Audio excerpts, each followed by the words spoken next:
बोलिए शंकर भगवान की जय।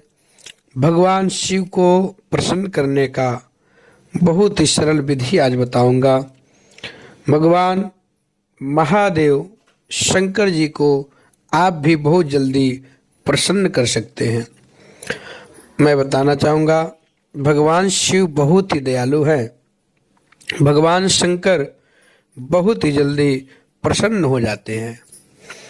तो कुछ विधि मैं बता रहा हूँ, उस विधि को करके आप लोग भी भगवान शिव का आशीर्वाद प्राप्त कर सकते हैं। और साथ ही साथ बताना चाहूँगा, अगर आप चाहते हैं भगवान शिव आपको हर प्रकार का सुख समृद्धि ऐश्वर्य की प्राप्ति करें, तो आप लोग एक महा चमत्कारिक उपाय करके आप लोग अपने जीवन में सफलता पा सकते हैं और अपने जीवन में भगवान शिव का पूर्ण फल प्राप्त कर सकते हैं। भगवान शिव बहुत ही जल्दी प्रसन्न हो जाते हैं, तो मैं आप लोगों को बता दिया हूँ। अब मैं बता रहा हूँ भगवान शिव को कैसे प्रसन्न करना है, क्या चीज ऐसे करना है, कौन से उपाय करना है जिससे भगवान शिव आपसे तुरंत प्रसन्न हो जाएंगे। भगवान शिव को बिल्वपत्र चढ़ा दें। जो 3 पत्ती वाली बिल्वपत्र होता है, बिल्कुल खंडित नहीं होना चाहिए। और आप नियम पूर्वक 11 दिन तक बिल्वपत्र चढ़ाते रहें। बिल्वपत्र पे आप ओम नमः शिवाय लिख दें एक पर, और बाकी 10 पत्ते पे राम राम सीताराम सीताराम 11 पत्ती आपको चढ़ाना है। अगर आपको कोई मंत्र नहीं आता है तो आप ओम नमः शिवाय भी बोल करके बिल्वपत्र भगवान शिव को चढ़ा सकते हैं। और एक मैं मंत्र बता देता हूँ, अगर आप लोग बोल सकते हैं इसको, आप बिल्कुल ध्यानपूर्वक सुन लें, तो इसको आप बोल करके भगवान शिव को बिल्वपत्र चढ़ा सकते हैं। ध्यान से सुनिए। बोलिए शंकर भगवान की जय।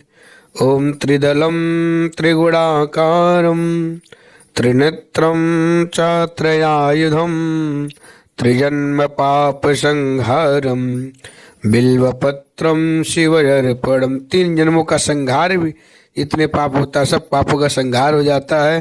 भगवान शिव को बिल्वपत्र चढ़ाने से सभी प्रकार की सुख समृद्धि की प्राप्ति होती है।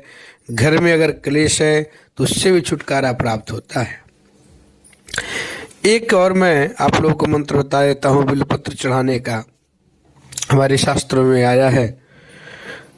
ओम काशी वास निवासे च काल भैरव दर्शनम कोटि कन्या महादानम बिल्वपत्रम शिवयर्पणम।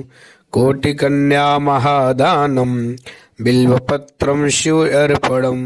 बिल्वपत्र अर्पण करने की तो बात बहुत दूर की है, अगर बिल के पेड़ को स्पर्श भी कर लिए तो समझिए आपका कल्याण हो गया और आप जो है भगवान शिव को प्राप्त कर चुके हैं, भगवान शिव की कृपा को प्राप्त कर चुके हैं। बिल्वपत्र के पत्ती में तो शक्ति है ही है, बिल के पेड़ भी स्पर्श करने से, दर्शन मात्र करने से पाप दूर हो जाते हैं, कई प्रकार के संकट मिट जाते हैं और हमें हर प्रकार की सिद्धि भी प्राप्ति हो जाती, केवल दर्शन करने से। कहा गया स्पर्शनम पापनाशनम, स्पर्श करने से पाप का नाश हो जाता है। तो आप समझ सकते हैं बिल्वपत्र का जो प्रयोग है और बिल्वपत्र का जो उपाय है उसके करने से कितना फल की प्राप्ति होती है। तो आप इस उपाय को अवश्य करें और नियम से भगवान शिव को स्नान कराना चाहिए, भगवान शिव का आराधना करना चाहिए। भगवान शिव की भक्ति से हर प्रकार की आपको सिद्धियां प्राप्त होती हैं, हर प्रकार की सफलता भी प्राप्त होता है और आपके जीवन में कोई अचानक घटना नहीं घटता है। तो आप लोग इस प्रकार से भगवान शिव का आराधना करें, भगवान शिव का साधना करें। साधना वही बोला जाता है जिस चीज को आप बिल्कुल तय कर लिए हमें काम करना ही करना है, तो संख्या निर्धारित हो जाती है, उसको हमें इतने दिन में हमारा मतलब ये ध्येय है हमारा, ये बिल्कुल आपका जैसे टारगेट भी बोल सकते हैं, हमारा बिल्कुल जो है ये टारगेट है, इसको करना ही करना है। तो हमें उतना संख्या का जप करने से, पाठ करने से सिद्धि प्राप्ति हो जाती है। कोई भी मंत्र को अगर आप जप कर रहे हैं, पाठ कर रहे हैं तो जल्दी से सिद्ध होता है। फिर जब आप उस मंत्र को बोलेंगे, उसका पाठ करेंगे, तो आपको उसका फल ज़्यादा प्राप्त होगा। और भगवान शिव को भांग भी चढ़ाया जाता है। भगवान शिव को धतूरा का फल, धतूरा का फूल भी चढ़ाया जाता है। आँख जो मदार बोला जाता है उसका भी फूल भी चढ़ाया जाता है, और मदार का पत्ती भी चढ़ाया जाता है। भगवान शिव से बहुत जल्दी प्रसन्न हो जाते हैं। तो भगवान शिव तो मैं पहले ही बोल दिया तो बहुत भोले हैं। तो आप लोग केवल मात्र 1 लोटा जल से भी भगवान शिव को प्रसन्न कर सकते हैं।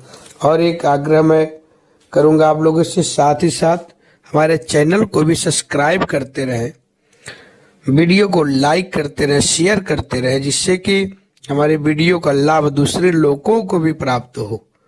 बोले शंकर भगवान की जय।